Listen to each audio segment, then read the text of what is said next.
We shall move to questions without notice. Are there any questions? And I give the call to the Honourable the Leader of the Opposition. Thank you, Mr Speaker. My question is to the Prime Minister. Prime Minister, when a 5-year-old child is abused and their attacker is back on the streets before that child has even turned 8, that is not justice, it is a betrayal. In the last year alone, there were an average of 226 cases of child sexual exploitation each and every day. This morning, Labor voted to delay the Coalition's push to crack down on child sex offenders. Why did the Prime Minister instruct his Labor government to vote against the protection of children? The call to the Prime Minister.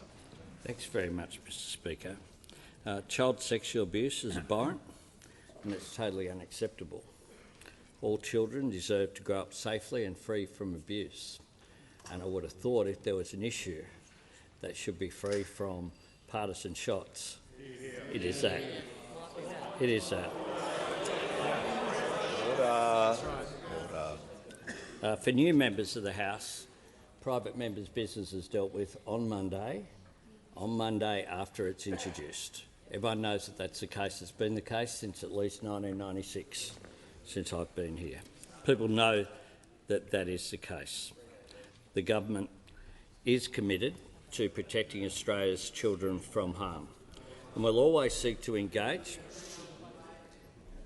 The Chief Opposition Whip is now warned of all people should not be interjecting on this subject. And it would be good if there wasn't interjections on this subject, I would have thought. We give credit where credit's due. I give credit to Peter Dutton for the work that he did as Minister in establishing the Australian Centre to Counter Child Exploitation in 2018. This was a critical initiative backed by the then opposition and now supported by the current government.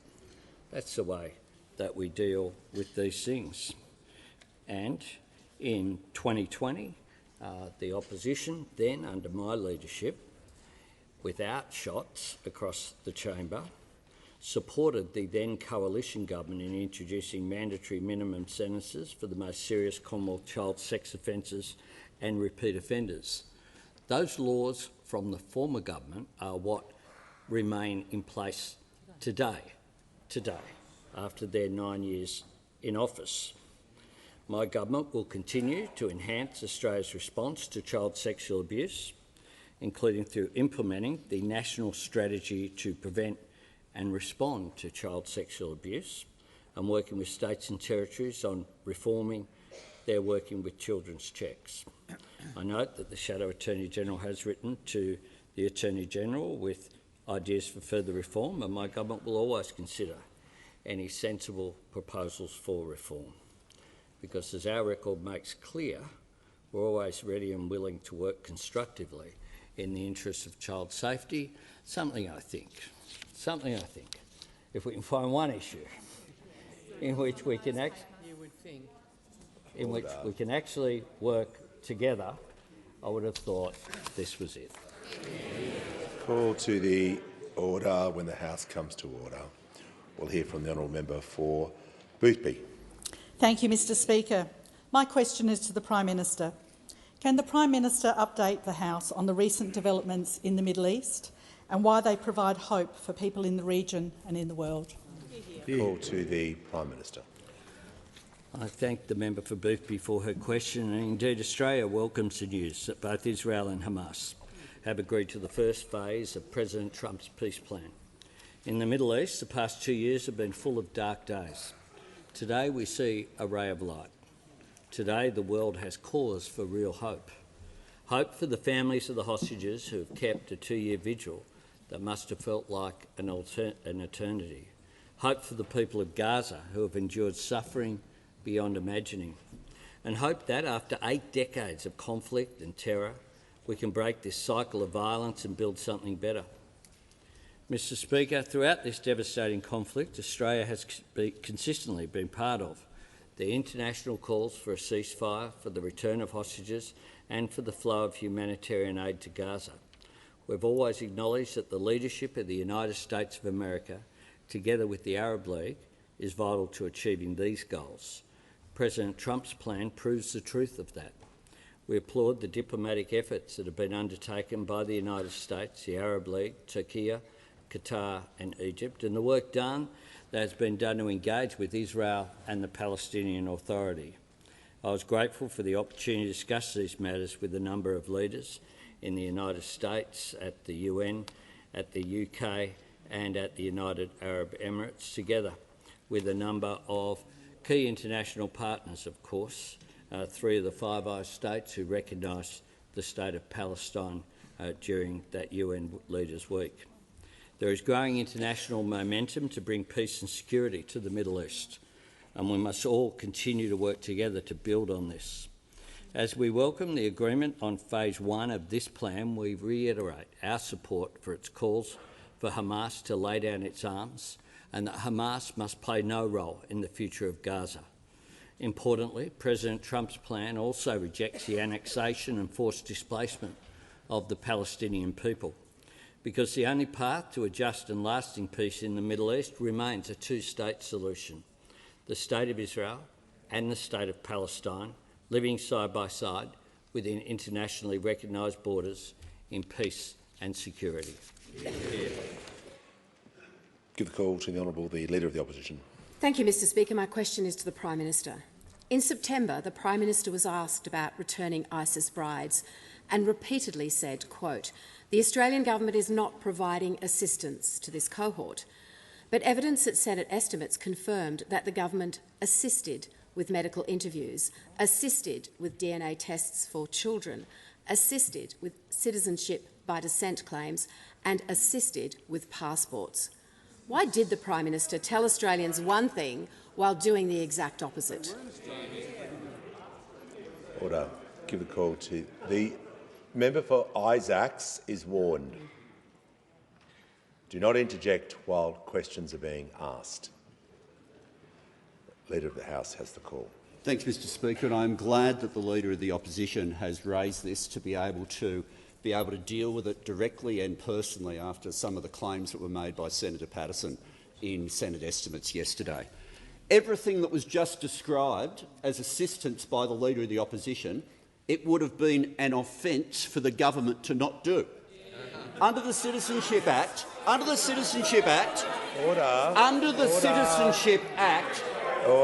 once someone applies, there is an obligation to make a decision according to law.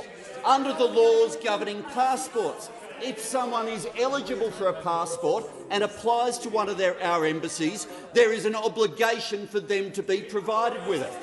These individuals received what they were entitled to by law, no more and no less. No more and no less. What is hidden behind what the Leader of the Opposition is saying right there is she is suggesting, and maybe this is part of them being the party of robo-debt, that one of the options in front of the government was to not obey Australian law. Australian law has been followed, no more, no less. But let me say to these individuals— The member for Fairfax will cease interjecting. These individuals, when they return to Australia, as a small number of them have, a much larger number of them returned under those opposite, and those who returned under those opposite, to give the complete comparison with the examples just provided by the Leader of the Opposition. House will just pause. I haven't called you yet, so we're just going to deal with this because the Leader of the House, I was listening carefully. I assume it's going to be on relevance. He was doing a comparison regarding what he was asked about, which he's entitled to do under the standing orders, and he's answered directly regarding the part of the estimates question and also the assistance part of the question. So it is going to be very difficult for the Leader of the Opposition to raise a point of order on relevance, but she can have a go. Mr Speaker, it is a point of order on relevance because this is about what the Prime Minister said.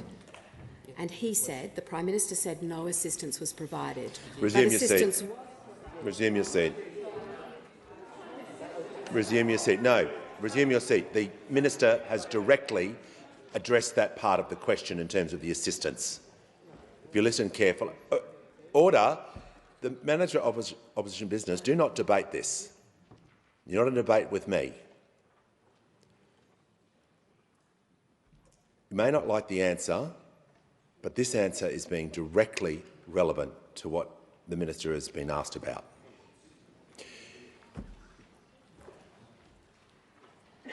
The member for Nichols will leave the chamber under 94A.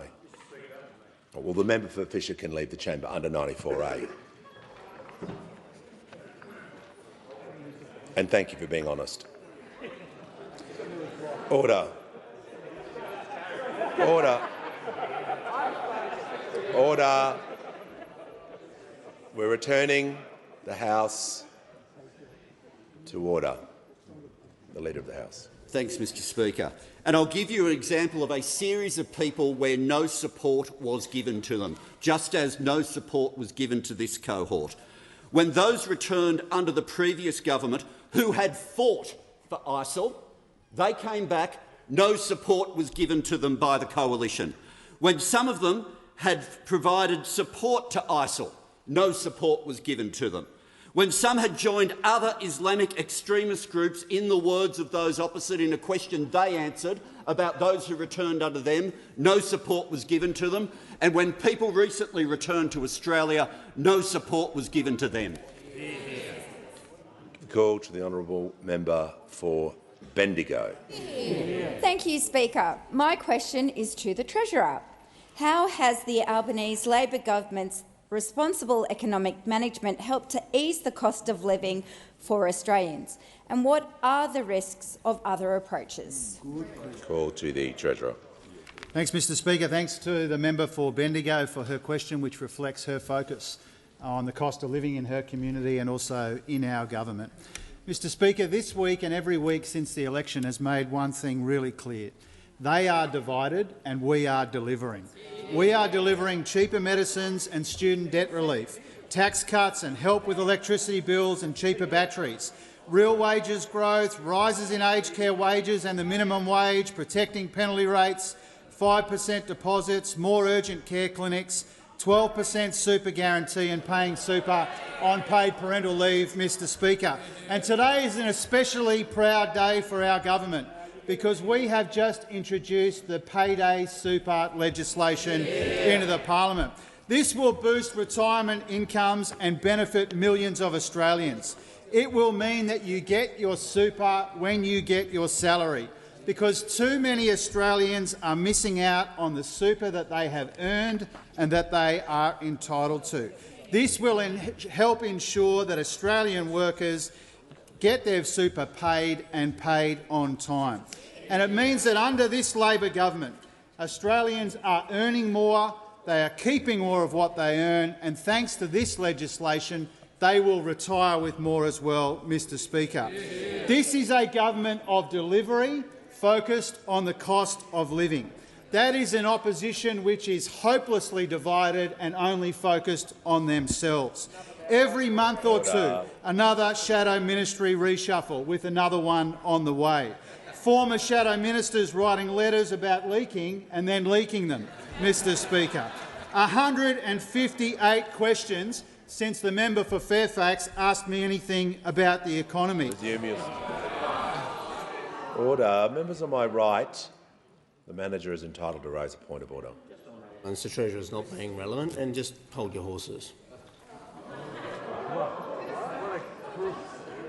The order. The Treasurer, on the point of relevance, was asked about other proposals. He is 2 minutes in. Just going to make sure his answer, if he's talking about other proposals, it's being directly relevant to the question he was asked about in terms of cost of living. Treasurer has the call. Thank you, Speaker. The point that I'm making is that we're delivering help with the cost of living. Their division would cost Australians when it comes to the economy. They are a mess, Mr Speaker. We've got the opposition leader punishing the member for Canning the harshest way she knows by making him sit next to the member for Barker. And Mr Speaker, he's okay with that because he used to sit near the member for Fairfax, Mr Speaker. Now, we will not be distracted by the unedifying spats on that side of the House between the far right and the further right, Mr Speaker. We will stay focused on the main game, which is the cost of living. They have not learned a thing from the election. They have not changed a bit. They are divisive. They are divided. This government is delivering. Before I call the member for Mayo, I'm pleased to inform the House that present in the gallery today is a Canberra Fellowship delegation from Sri Lanka. On behalf of all members, I wish you a warm welcome to Australia and to the House of Representatives. Give the call to the member for Mayo. Thank you, Mr Speaker. My question is to the Minister for Defence. In September 2024, I asked if the Woodside Barracks would remain operational and if the government would rule out selling the site for housing. The Minister responded that Defence Estate audit received by the government in December 2023 was awaiting response. After nearly 2 years, no response has been published, nor has the Minister responded to my letter of 13 May this year. When will the Minister reveal the future of Woodside Barracks? My community is very concerned about this. Call to the Minister for Defence and the Deputy Prime Minister. Well, I thank the member for her question. The estate audit, as you rightly said, was presented to government at that time, and we have been, and it is a very important piece of work which has looked at the state of fitness, if I could put it that way, of the defence estate for what is Defence's needs in 2025, understanding that there are a number of properties within the Defence estate which really have their history in the Defence estate as being part of something in the past and not necessarily focused on the future. The really important piece of work which was undertaken, as I've previously said, did have implications in terms of personnel, and to be frank, it required more work in terms of a government response than we initially anticipated, and it was to that end that we took more time in terms of developing the response, and I've previously spoken about that.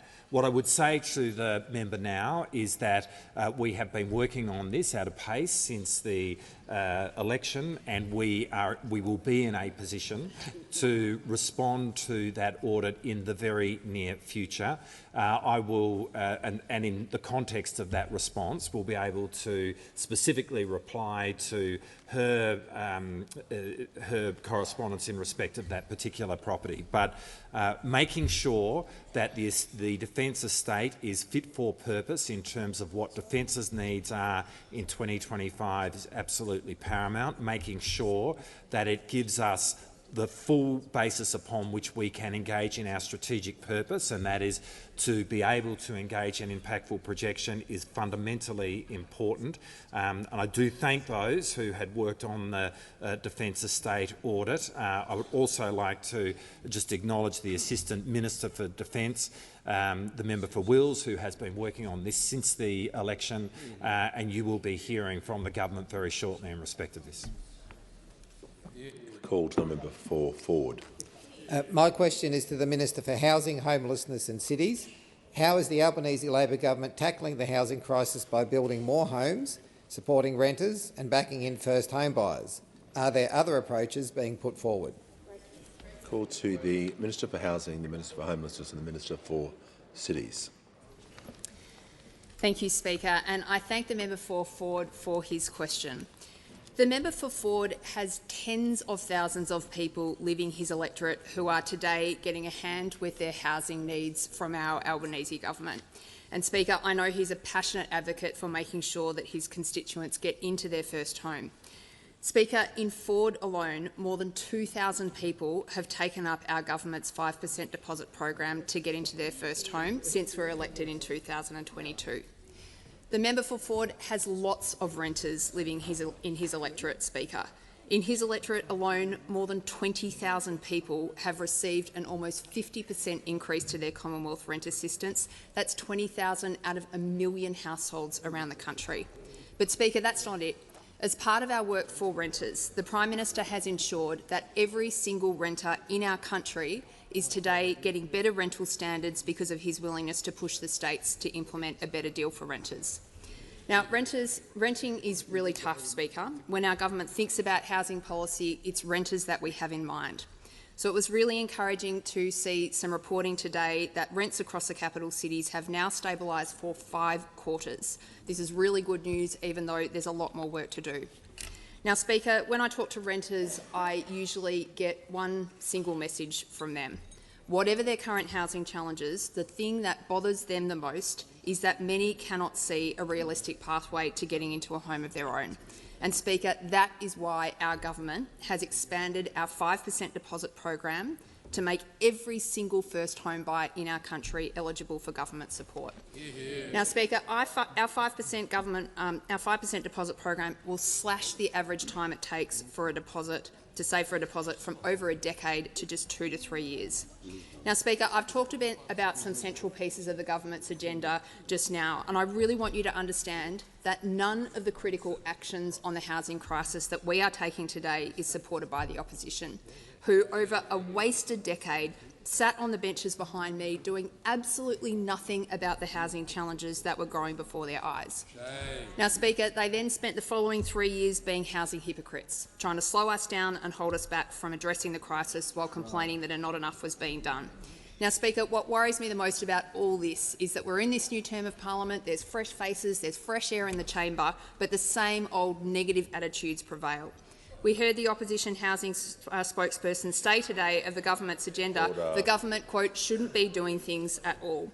The opposition doesn't want us to build more homes, they don't want us to help renters, and they don't want us to support more Australians into home ownership. Speaker, they have not a single useful thing to say about one of the biggest issues facing the country. Well, we've got a $43 billion agenda, building more homes, helping renters get a better deal and getting more Australians into home ownership. Call to the member for Herbert. Thank you, Speaker. My question is to the Prime Minister.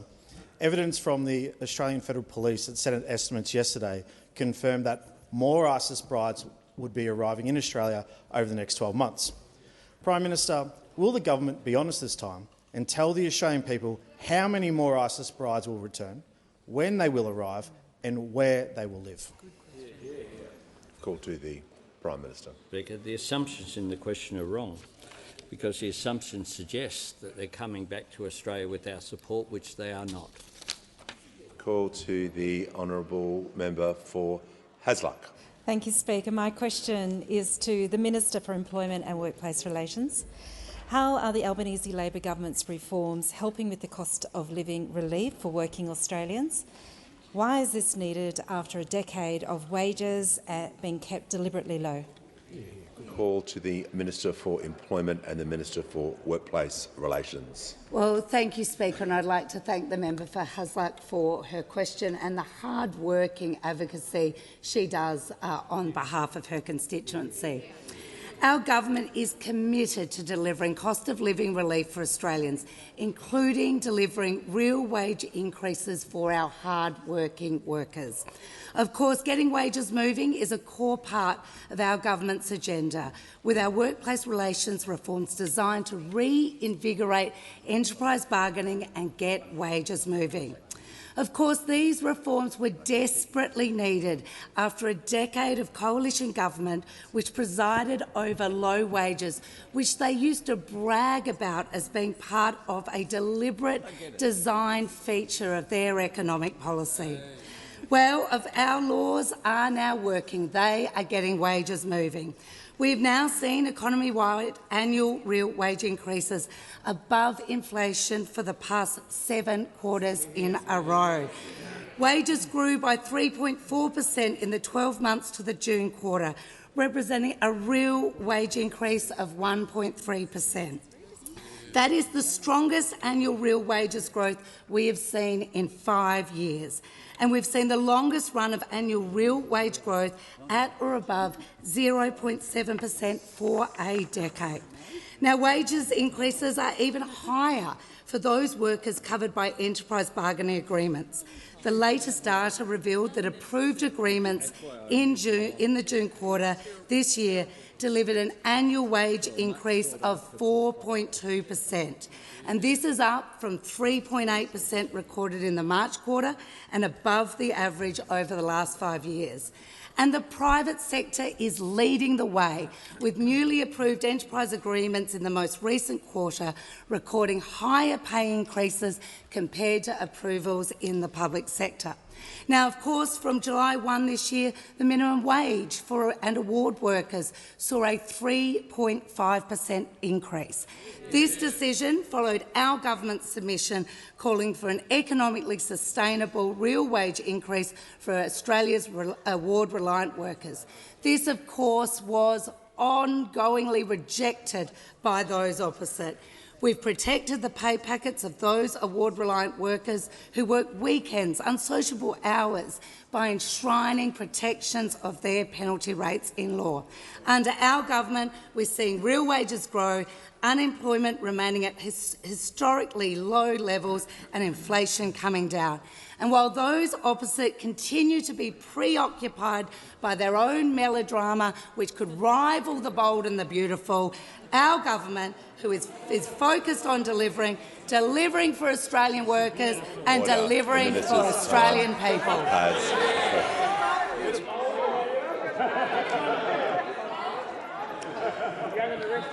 I could say something, but I won't. Give the call to the Leader of the Nationals. Thank you, Mr Speaker. My question is to the Minister for Climate Change and Energy. Minister, how many hectares of Australian land will be required for Labor's renewables rollout? Call to the Minister for Climate Change and Energy. Well, thank you very much, Mr Speaker. I thank the honourable gentleman for his question. There are a couple of estimates in relation to the question he asked. The ANU, for example, has estimated 120,000 hectares or 1,200 square kilometres. In the New South Wales context, the New South Wales Agriculture Commissioner has estimated that it would need 55,000 hectares in New South Wales, or 0.1% of rural land. And in relation to that report, the New South Wales Agricultural Commissioner said our analysis of the likely and worst-case land use changes with renewable rollout to 2050 does not indicate a material impact on agricultural production.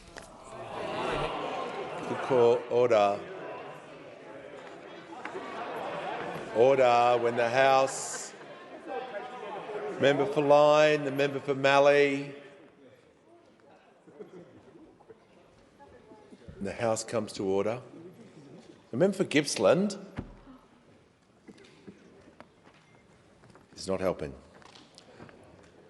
We give the call to the honourable member for Richmond. Thanks, Mr Speaker. My question is to the Minister for Aged Care and Seniors. How is the Albanese Labor government reforming our aged care system to ensure our loved ones receive better quality care? And why was the system in desperate need of reform? Call to the Minister for Aged Care and the Minister for Seniors. Thank you, Mr Speaker. I thank the member for Richmond for her question. She's an absolute champion of older people across her community and is a former Minister for Ageing for older people across our nation. Mr Speaker, our government is proud to be delivering the biggest and most ambitious reforms to aged care in a generation. And we're just 23 days away from the commencement of the new Aged Care Act. But the 1st of November is not the beginning of our reform, Speaker.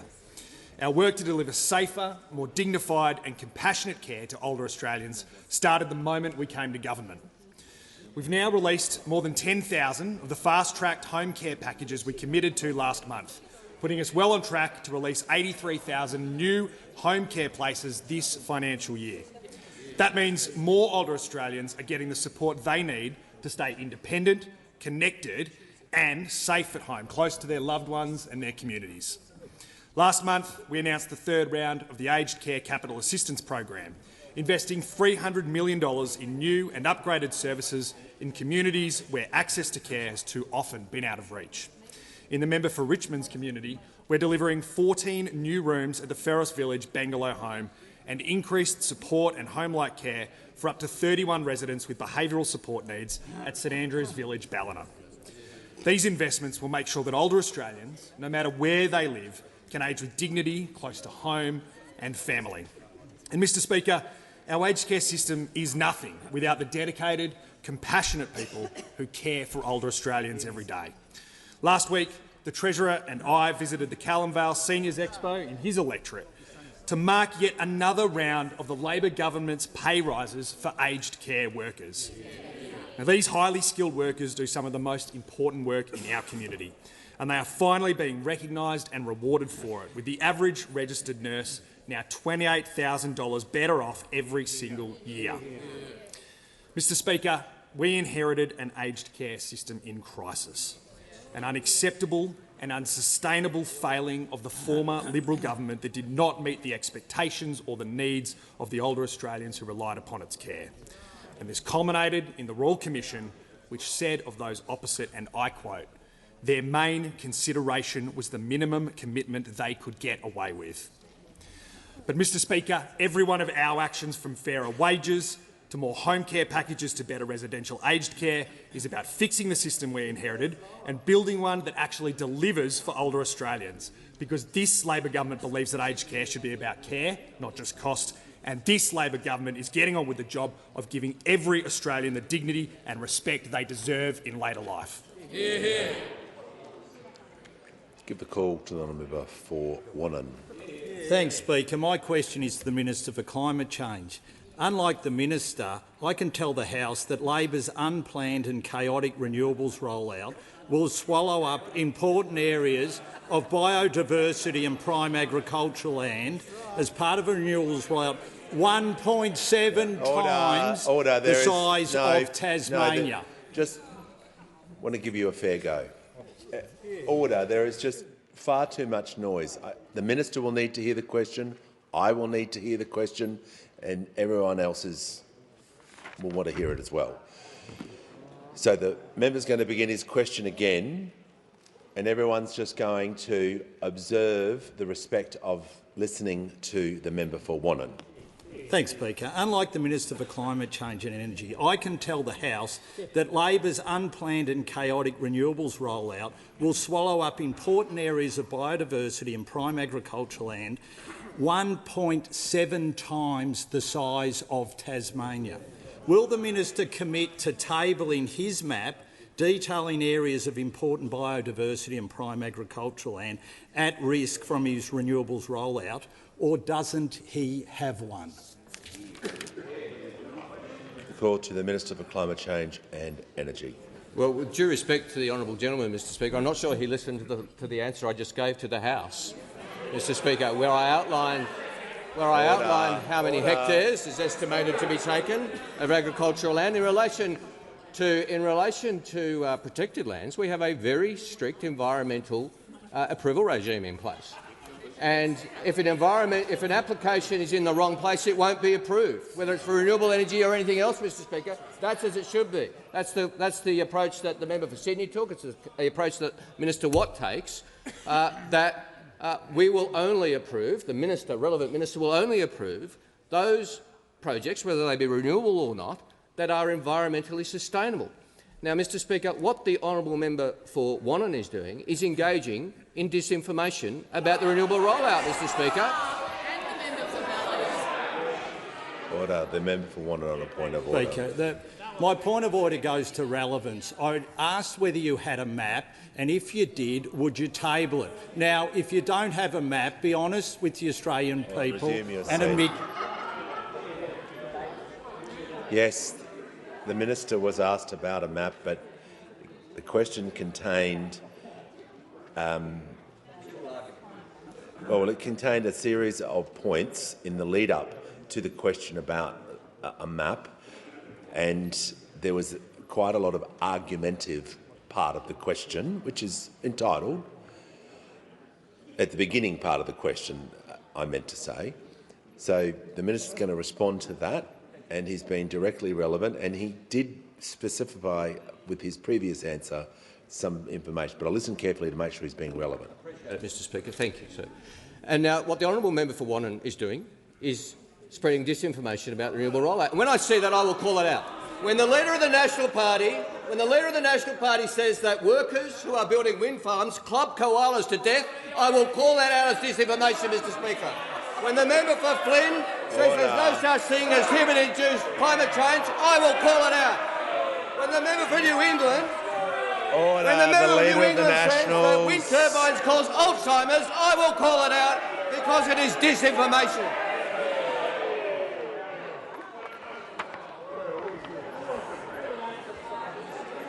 Order. Yeah, we'll just...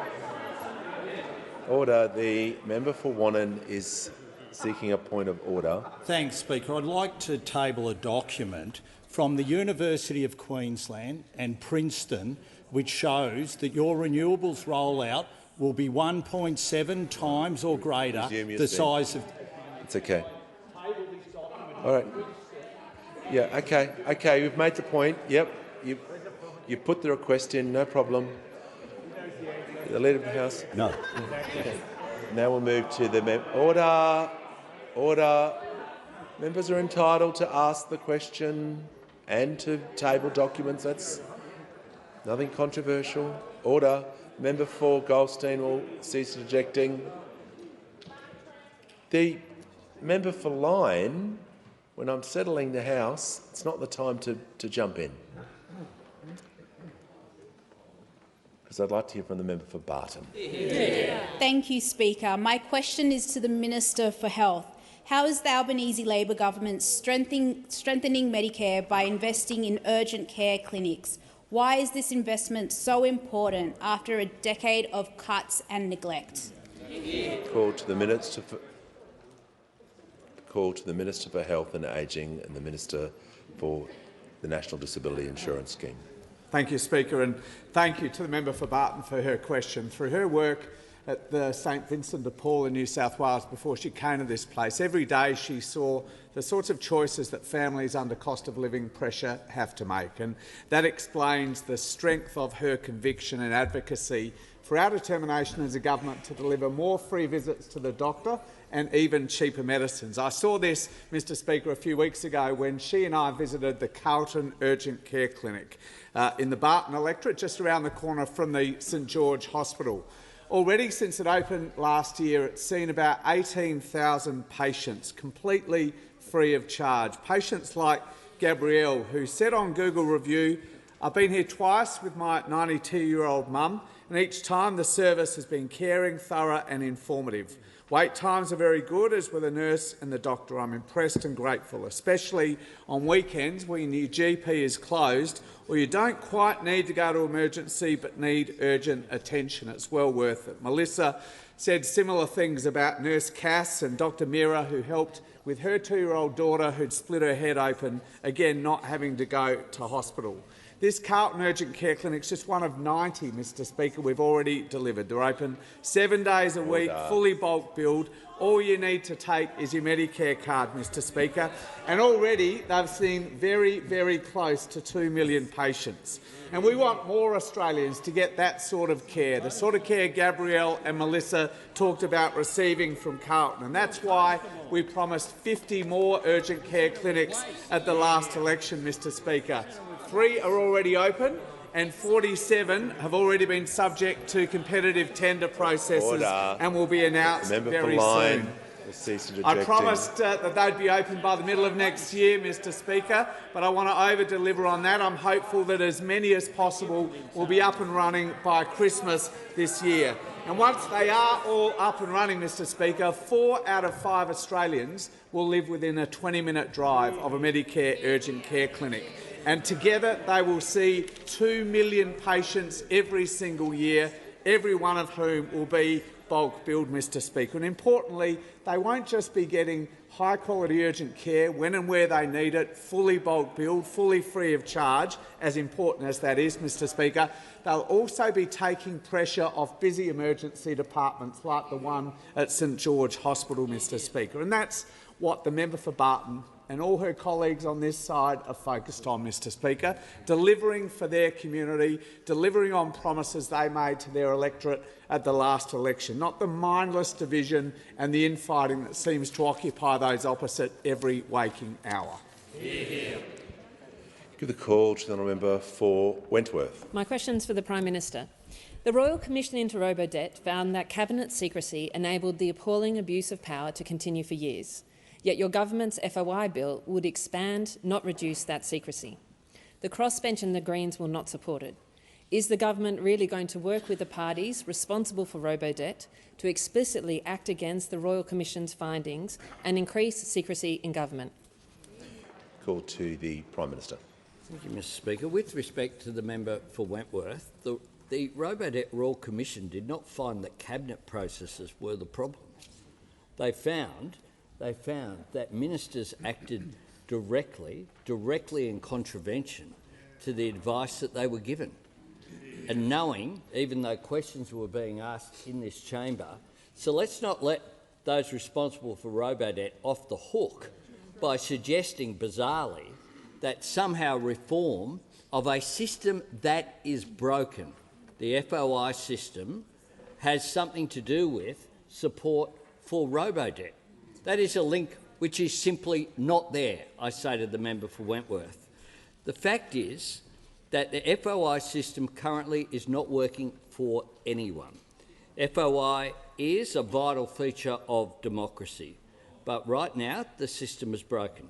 The current framework was established in the 1980s, and one of the things that's occurred is that some of those crossbenchers, I don't know if the member for Wentworth is one of them, have participated in a business model where a failed former senator has set up a model where they're actually paid to put in FOI requests, thereby costing taxpayers money twice the way through.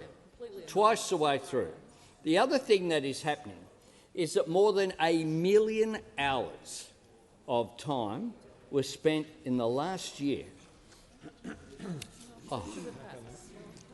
Order. The Prime Minister will call.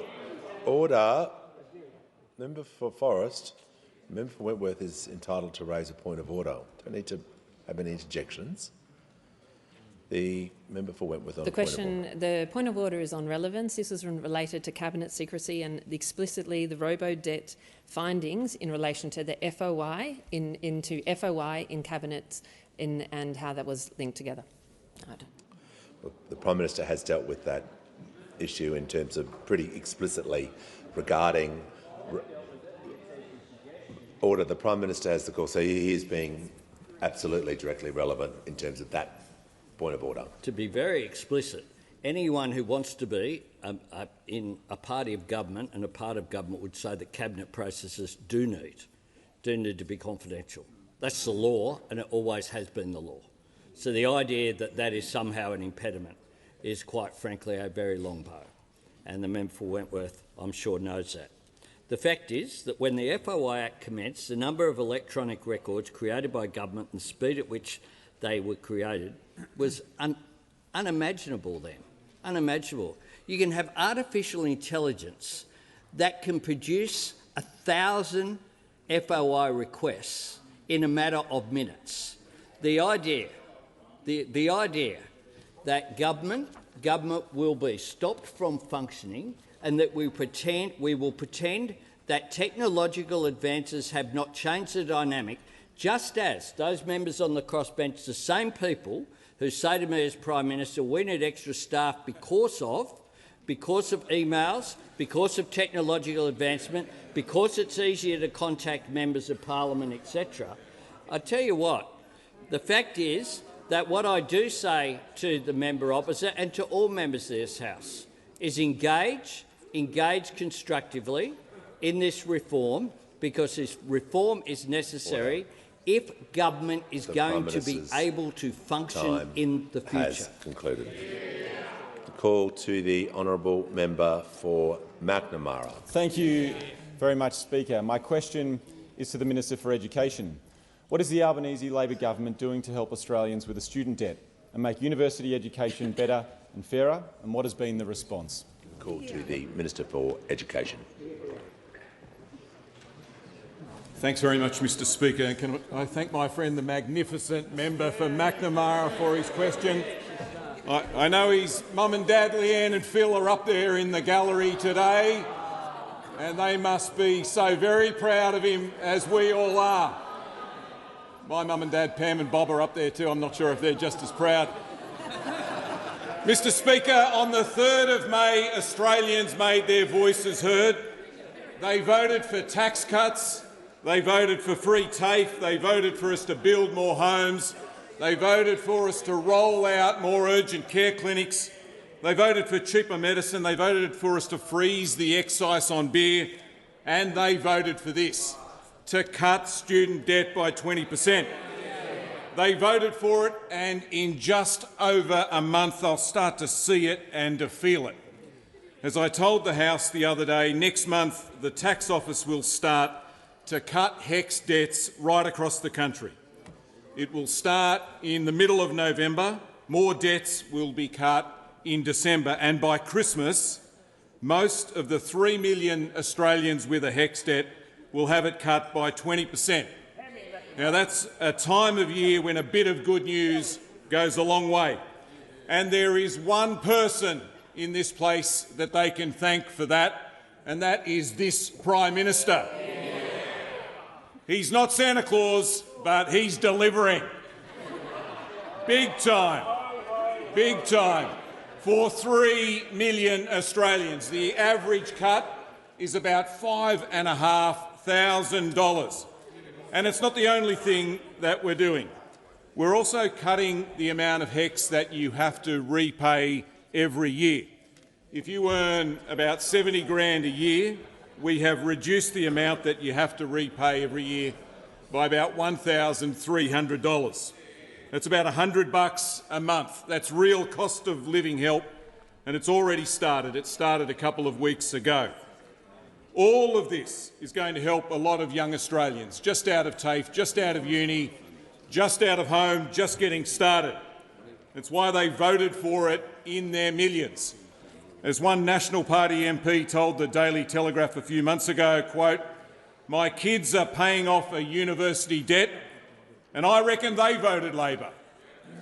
They voted Labor, Mr Speaker, but there's still a lot opposite who think that this is quote-unquote grossly unfair.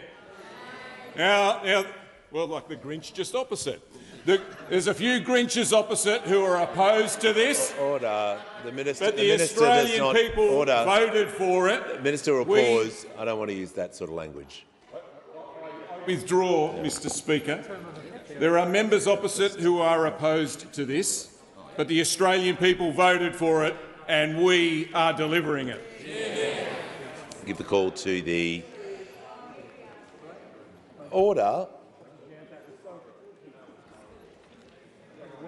Members are not to give comments as people approach the dispatch box. It's highly disorderly. Give the call to the member for Fairfax. Thank you, Mr Speaker. My question goes to the Treasurer. Now, I refer to confirmation by Treasury officials today that the government is planning an economy-wide marginal abatement incentive. That is a carbon tax of around $300 a tonne. This is over 10 times more expensive than the carbon tax Julia Gillard introduced and the Australian people rejected. Will the Treasurer explain to the House the impact Labor's new carbon tax will have on the Australian economy? Give the call. Order. Order. Give the call to the Treasurer. I was wondering where he got to, Mr Speaker. I'm pleased that after 170-odd questions, at 5-3 on the last day of the sitting week, the Shadow Treasurer pops up to ask this question. Order. Mr Speaker, the Treasury modelling and our policy does not assume an economy-wide carbon price is in place. Treasury's report makes that clear because that is not the government's policy. And so the question that he has asked is not based on reality, Mr Speaker. Now, I'll tell you what the Treasury officials who provided the Treasury modelling about the government's climate targets told the government, and that is the orderly transition that this government represents is the best way to grow the economy and create opportunities in our economy. And they also made it clear, comparing the orderly scenario with the disorderly scenario represented by those opposite, is that the absolute worst thing that we could do as a country and as an economy is to go down the path that coalition of cookers wants Australia to go down, which is a disorderly transition, which would cost jobs and cost investment, Mr Speaker. The member for Wannon. It's on relevance, Speaker. The Treasurer has got completely off track, and he should go back to the carbon tax that you're seeking to impose on. Well, look, when the Treasurer is reading out the Treasury advice from Treasury officials that he was asked about, okay, on the question that he was asked, I think everyone here can agree that is being directly relevant. If he was reading out other advice or alternative policies, that wouldn't be directly relevant. But to take a point of order, when I was listening carefully to the Treasurer about the advice that he was asked about and explaining that about what the Treasury was doing, that's just an abuse of the standing orders. It is just, you're not going to debate me. It's not a debate. You're not going to defy me. I'm just trying to explain to the House, when a person is asked, a minister is asked a question about, it's just a pattern I want to cease. If he was off topic, I would bring him back to order. You mightn't have liked the answer, Member for him, but he is being directly relevant. So I'm just asking all members, don't abuse the standing orders. Has the Treasurer completed his answer? All right. Okay. Okay. We're going to move on. Order. No. The member for Fairfax. Member for Fairfax. No. The member for Caldwell will resume his seat. The House is going to become immediately silent because the member for Fairfax has just been completely disruptive and is going to leave the chamber under 94A. Order. The Treasurer is warned.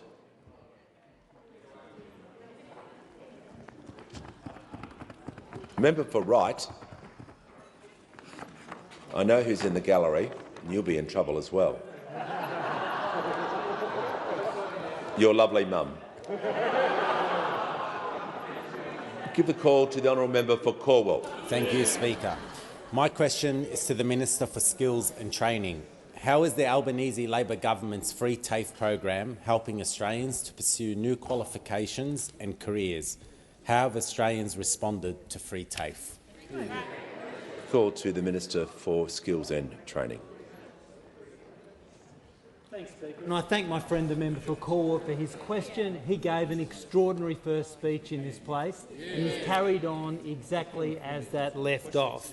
In his electorate too, there has been extraordinary support for Free TAFE, a commitment that we took to the 2022 election and which we have delivered, Speaker, which we have delivered, because Free TAFE is breaking down the barriers to students getting skills they need for jobs that we need doing. And, Speaker, since the program started, we have seen 685,000 Free TAFE enrolments. That's hundreds of thousands of Australians benefiting from Free TAFE, saving on the cost of their course and getting skills that we need that often before simply weren't affordable.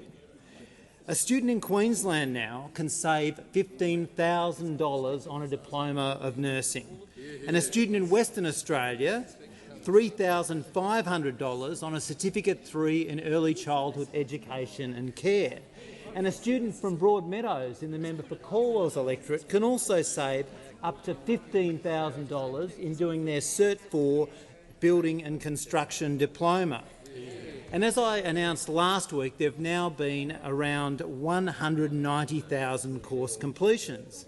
And that's, of course, more people to build the homes that Minister O'Neill is working towards. It's more Australians to care for those unwell and also for our youngest and our oldest Australians too.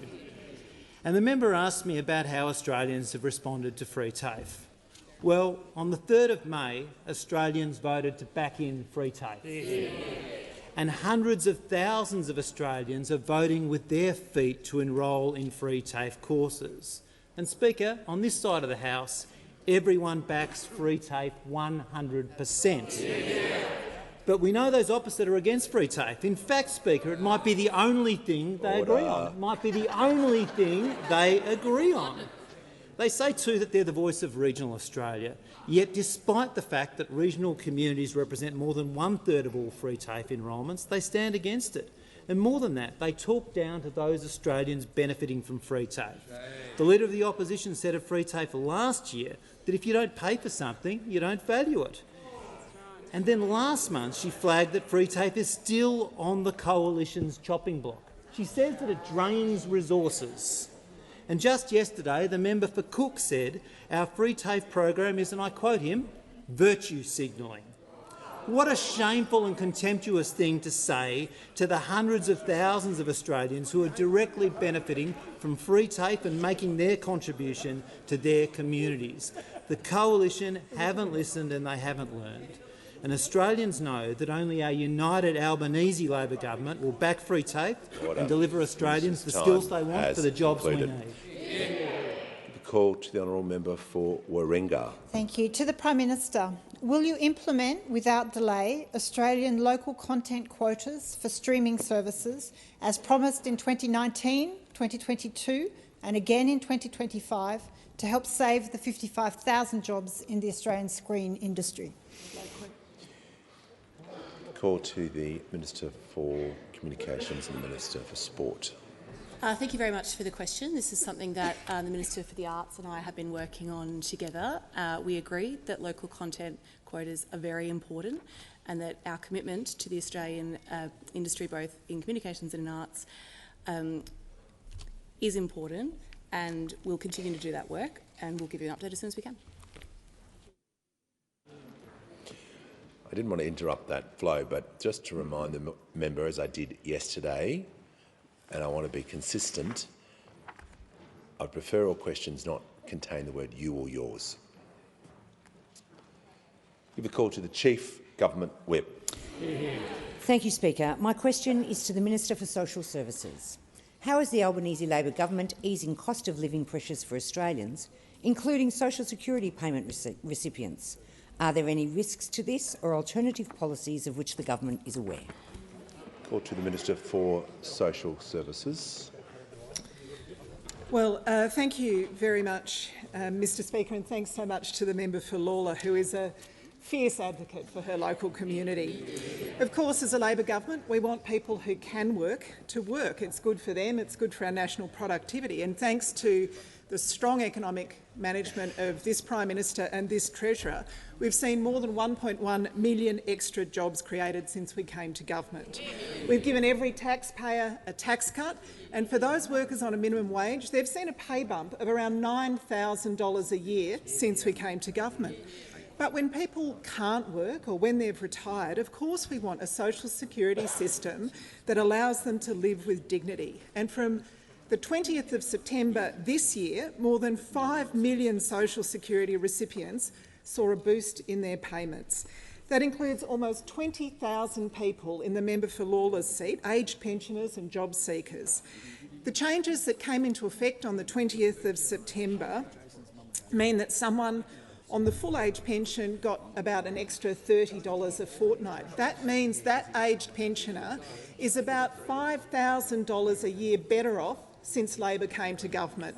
A job seeker is about $4,000 a year better off since we came to government.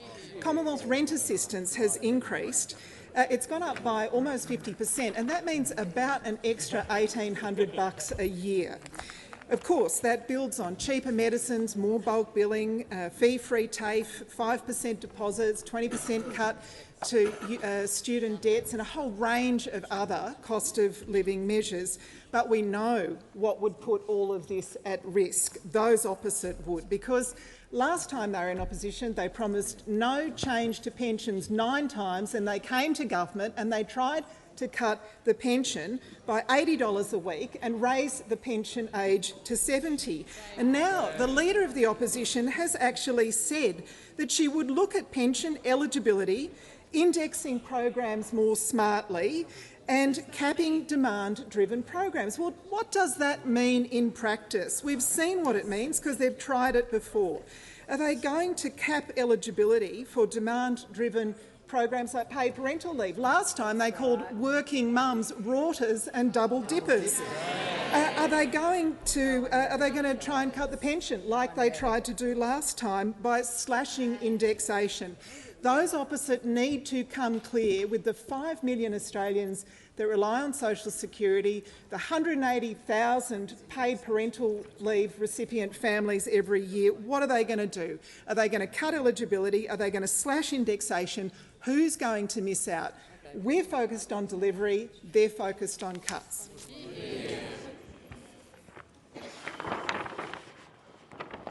Give the call to the Leader of the Opposition. My question is to the Prime Minister.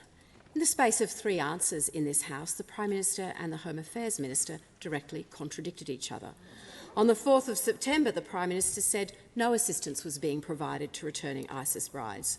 The Home Affairs Minister said today ISIS brides were receiving the support they were entitled to. And then the Prime Minister said again that ISIS brides were not receiving support. How can Australians have any confidence in Labor when the Prime Minister and the Home Affairs Minister cannot get their story straight and do not know what is going on? Call to the Prime Minister. Thanks, Mr Speaker. Fact 1. A non-government organisation took this government to court demanding that we repatriate these people. Fact 2, they lost that court case. Fact 3, we did not repatriate these people, unlike the former process of both the former government and the government in its first term early on. Fact 4, Chrissy Barrett, in the Senate estimates that the member has referred to. So I'll quote Chrissy Barrett, the AFP Commissioner, very directly. I do want to provide assurance and confidence that the AFP remains appropriately prepared and positioned to respond to any self-managed returns from the internally displaced persons camps alongside our Commonwealth and state partners. She went on to say this, direct quote again. We are always positioned and prepared for any self-managed returns from that region. Operation Houth, for example, has been an ongoing investigation since 2014. 2014. If you think about that, fact 5. They may not like the facts, but they are there.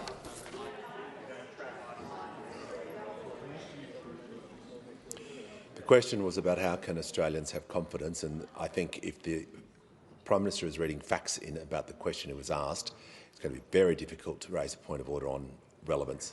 Order is on relevance, Mr Speaker, because the substance of my question was the contradiction heard in the House today about assistance and support provided to returning ISIS members, not transcripts from Senate estimates, not statements by the AFP Commissioner. Resume your seat. Yes, that wasn't the question. The question was how can Australians have confidence in the Prime Minister? That wasn't the question. That was in the question, but that wasn't the question. So if you're going to ask a question specifically about confidence and the Prime Minister or any minister is reading facts and then transcripts about the issue that was raised directly in Senate estimates, or I'm not sure where the Commissioner raised those comments, anyone listening to this would say that is being directly relevant. Prime Minister has the call. Thanks, Mr Speaker. Fact 5. 2014, when Operation Houth was established, was under the Abbott government, not under this government, because Australians have rights. The question is whether we are repatriating people. The answer to that is no. If the question is do Australian citizens have rights, the answer to that is of course yes. We are not repatriating these people. And with regard to the AFP Commissioner, evidence in Senate estimates last night was very clear. So we have a number of ongoing investigations and matters that relate to Australians who have travelled overseas.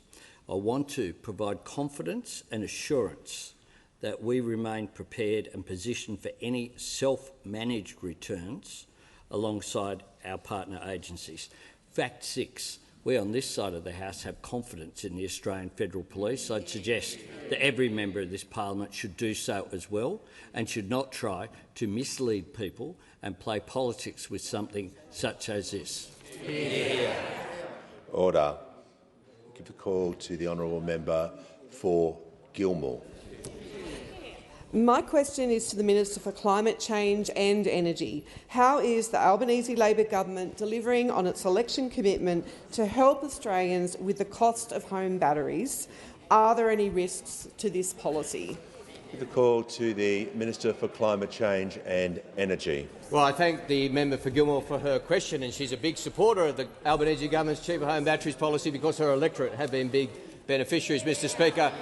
And the honourable member asked me about delivery of that election commitment, and I can tell the House that policy has been in operation today for 100 days. And in that 100 days, it has delivered 81,413 batteries to Australians, Mr Speaker. Now, I updated the House yesterday on the league table in Western Australia and New South Wales, and today I'll add Victoria. Congratulations to the member for Indi, who leads the league table in Victoria, and the member for Hawke, who comes second in Victoria, and the member for Flinders, who comes third in Victoria, because this is a regional and outer suburban story, Mr Speaker. And in Queensland, it's a very big day for the member for Wright. Not only is his mum in the gallery, but he leads the league table in Queensland, Mr Speaker. A big congratulations to the member for Wright, and also the member for Bowman, and the member for Blair comes in third in Queensland. And last but not least, very much not least, South Australia, which actually per capita leads the country in take-up of cheaper home batteries. We have Mayo coming in first, Sturt coming in second, and Boothby coming in third, followed closely by Spence, Mr Speaker. Again, this is a suburban story. And the honourable member asked me about cost of living relief, and interestingly, half the people installing a battery under the Albanese government's cheaper home batteries policy are also installing solar panels at the same time, either brand new solar panels or adding to their solar panel array. Now, we know that if you add solar panels and a battery at the same time, that can reduce your annual bill by more than $2,000 a year.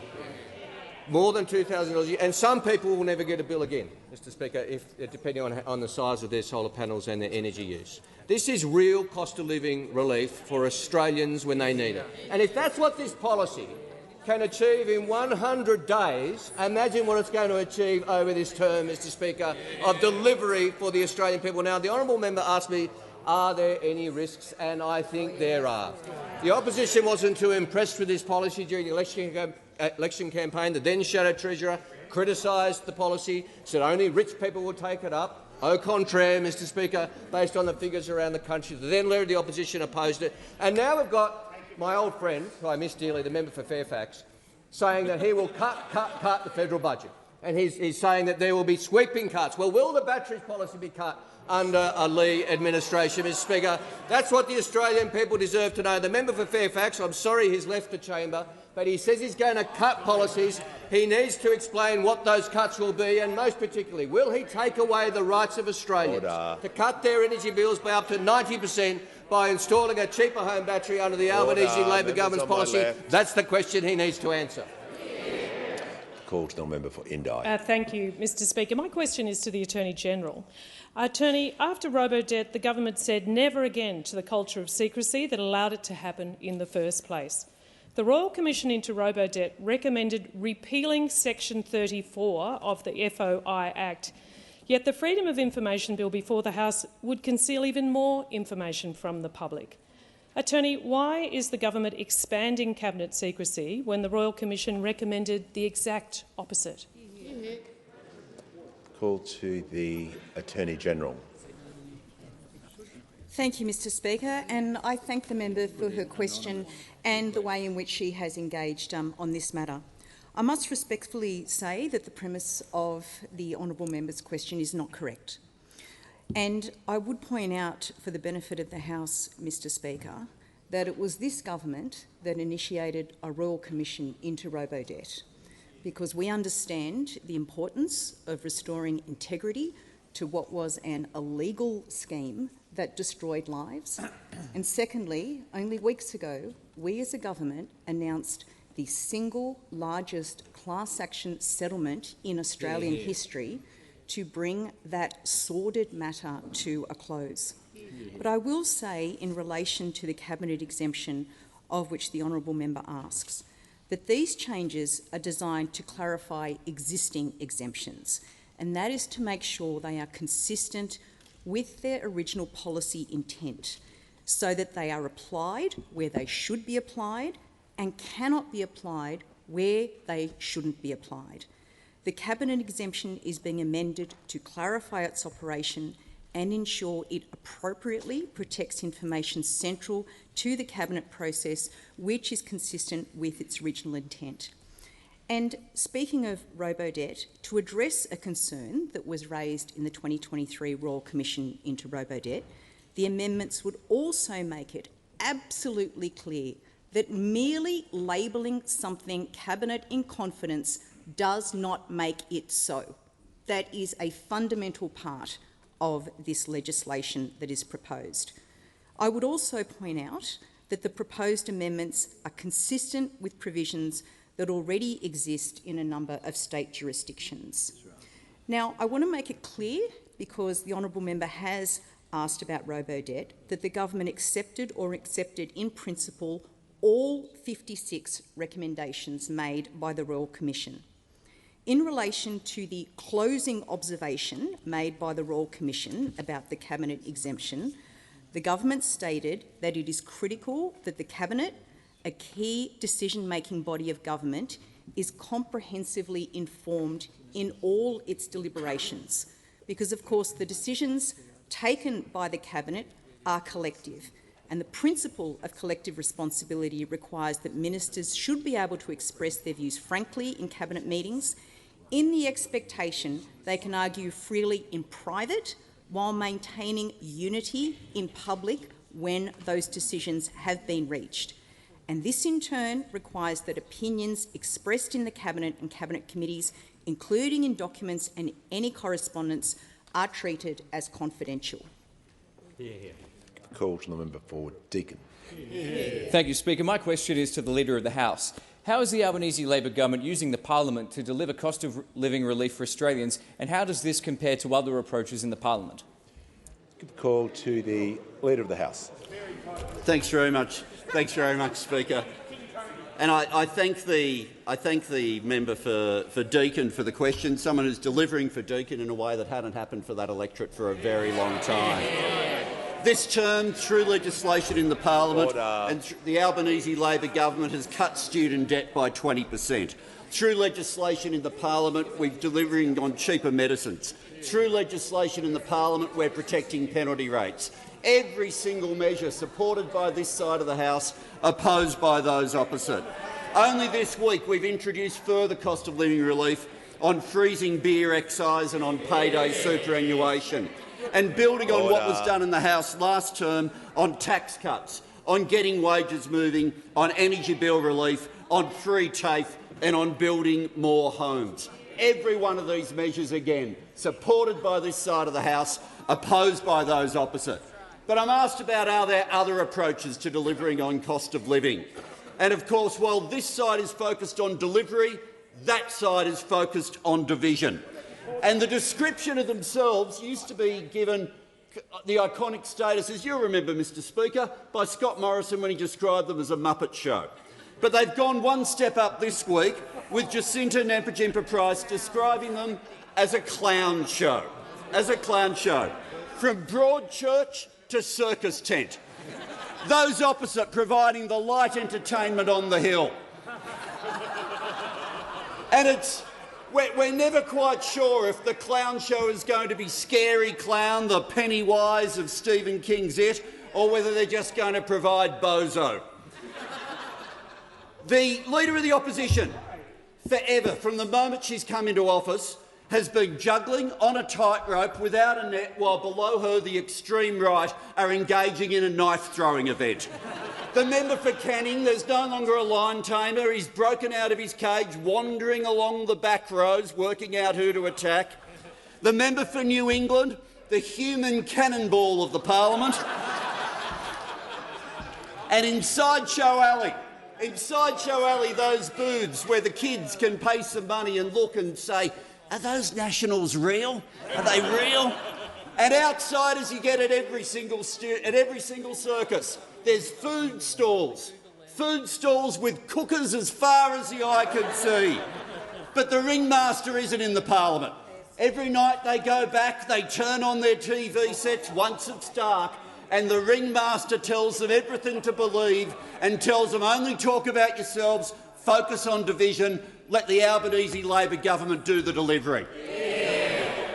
Call the Prime Minister. On that note, Mr Speaker, I ask for further questions be placed on the notice paper.